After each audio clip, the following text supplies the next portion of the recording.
My local rape crisis center helped me in so many ways. They provided me with a legal advocate during the trial when we pressed criminal charges.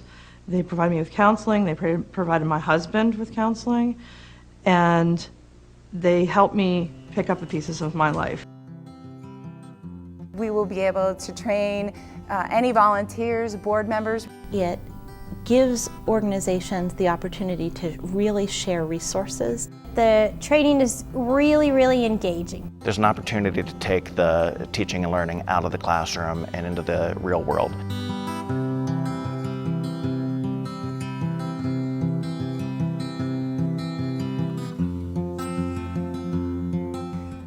It's probably no secret to anyone that during these very difficult economic times that domestic violence and sexual assault centers have had a very turbulent time in keeping services available to people who are in the greatest of need.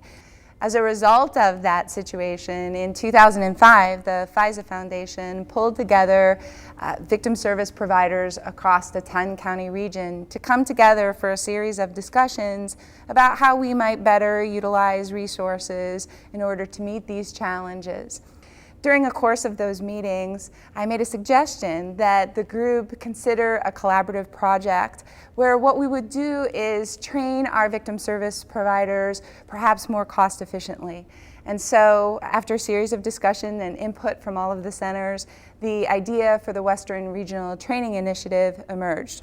WRTI, as we call it, is the concept for a streaming video library which would allow us to train volunteers year-long at our centers. Training people year-long helps make up for some of the funding cuts that we've actually had. Every domestic violence and sexual assault center has to provide anywhere from 48 to 80 hours of training to an individual before they're able to work in the domestic violence center. And so it's very labor intensive to offer these classes. Most of the centers offered them twice a year. But with WRTI, we will be able to train any volunteers, board members, really anyone who wants to help at any time that's convenient to them.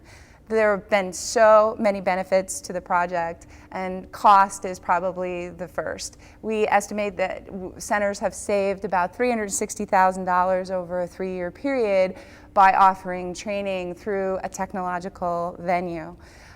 Additional benefits were the centers got to know one another better. They got to know which center had what area of expertise to offer. And it was really an amazing project to watch so many seasoned victim service professionals come together. Sometimes people had been in the field for 20 years or more, and to put a life's work of knowledge down on film. And doing so really had some unintended consequences of helping to train the next generation of victim service providers.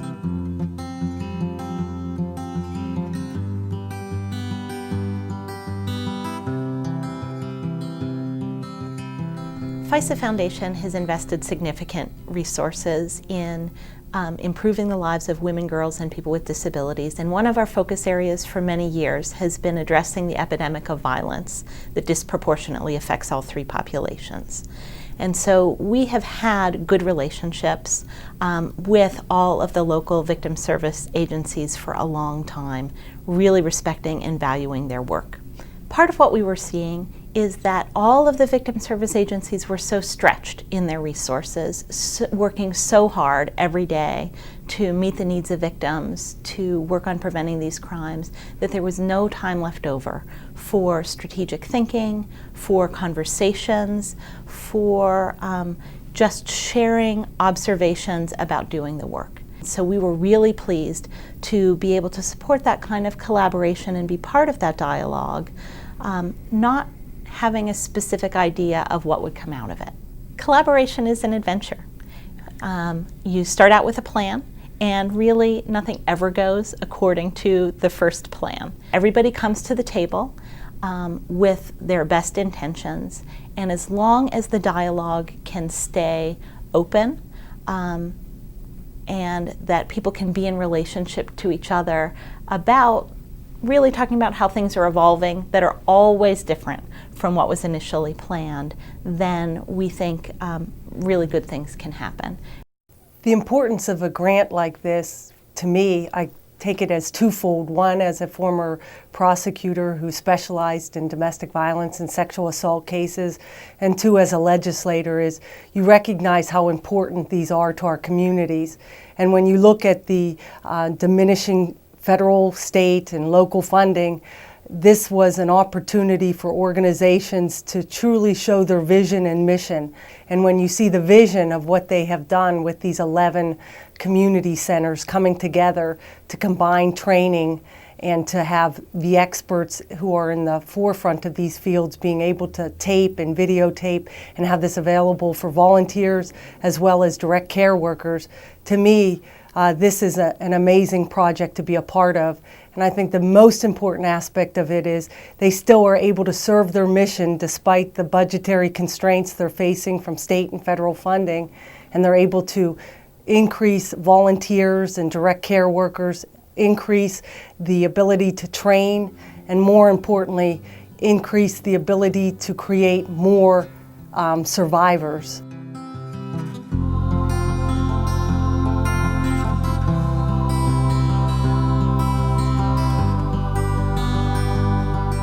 The project really wouldn't have been possible without the assistance of a great deal of community members who supported it. The FISA Foundation was our largest champion and funder, but we also received funding from the DCED funding stream from the support of Senator Ori, Senator Pippi, Representative Velakovich, and Representative Bennington, as well as in-kind contributions from Penn State University. The law firm of Thorpe, Reed, and Armstrong also donated free legal services to the project, and so it really took an entire community coming together on multiple levels to create a project which has the propensity to help our communities be a bit more violent-free.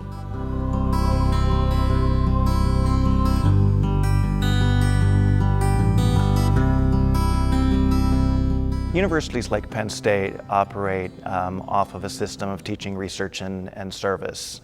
What's great about projects like this is we got to integrate all three of those.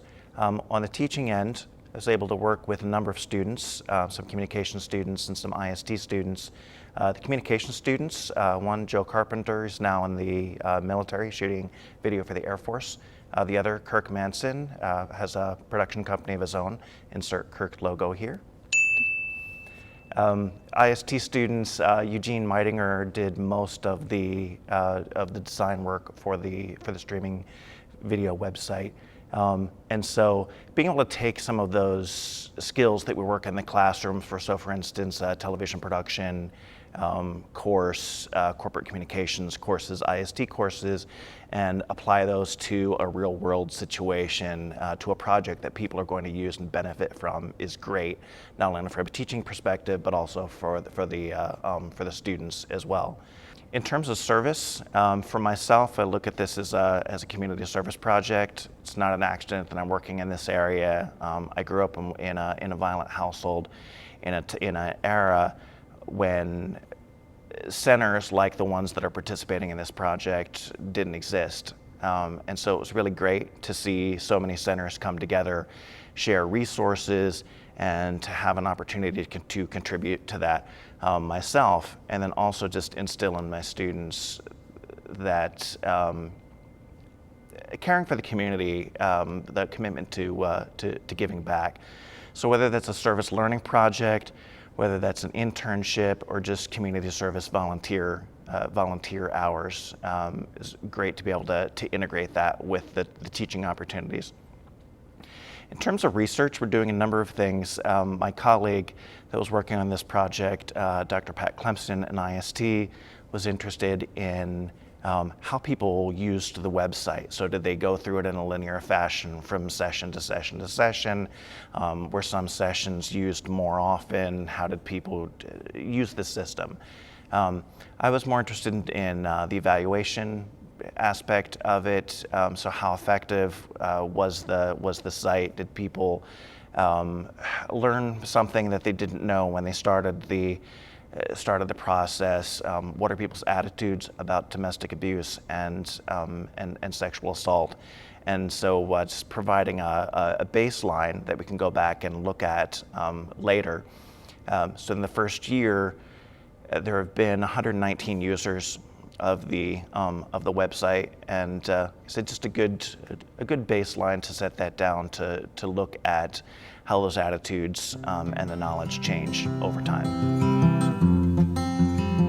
One of the best aspects of WRTI is how easy it is to use. So the website, westerntraining.org, people can access it from their homes. Centers can also access it during a live training. So let's take a look at it. Once you get to the website, westerntraining.org, as you can see, there are 2 login options, one for new users, one for existing users. For existing users, they're adding their email and their password. If someone forgets their password, the administrator at the center can access that for them and reset the password. Looking at the menu, you see you have a lot of different, we have 16 different sessions. All of the participating centers contribute at least 1 session to the video library. And this way we were able to share resources across the region. Before I am permitted to complete the session, I have to take a pretest. So looking at the first session, this is an introduction to the history session. As you can see with this particular session, there aren't any handouts. If there were, I could click here to get the handouts for the session. We have it set up so that the user does have to watch the entire video before they can take the post tests. Right, we're back on the main menu, and I could either choose another session at this point, but I'm pressed for time, so I'm going to conclude my session, come back and finish it another time. So I'm simply going to log out, and our session is completed. So, as you can see, the website is really easy to use, which was what we were going for. Feedback that we've gotten back so far has been very positive.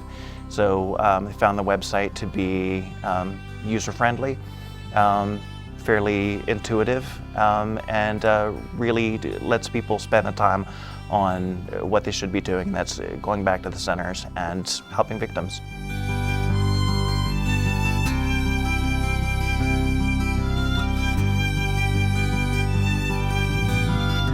We have found WRTI has significantly improved our volunteer training class in several different ways. Probably the most immediately noticeable was the great amount of time and energy that we saved through being able to provide the training online.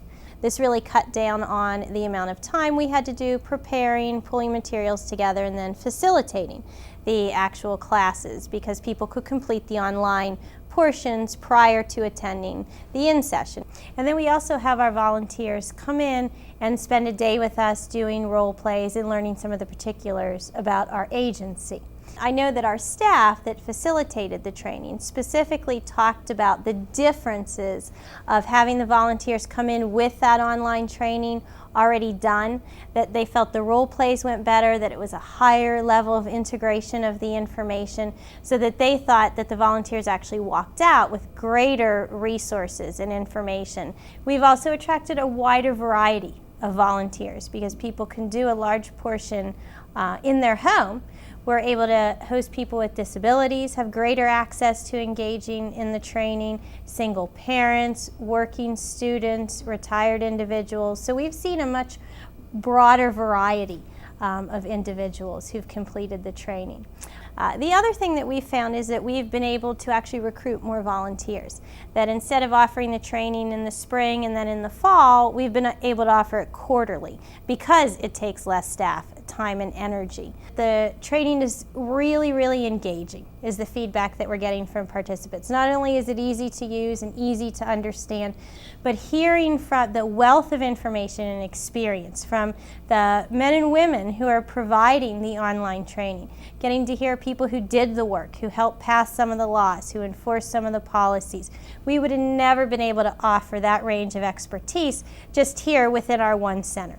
having the volunteers complete the pre and post testing online, having that automatically corrected, and then having the certificates printed out has really eased the compliance issues for us so that we are prepared for audits. We can just pull the volunteer folders out and we have all the information collected right there. Some of the other centers have found other uses for this online training as well. We know Crisis Center North uses it for ongoing volunteer training. You can use it for ongoing staff development. Some agencies have used it to train their boards or to do board orientation. So there's a wealth of information that can be used creatively in many different ways.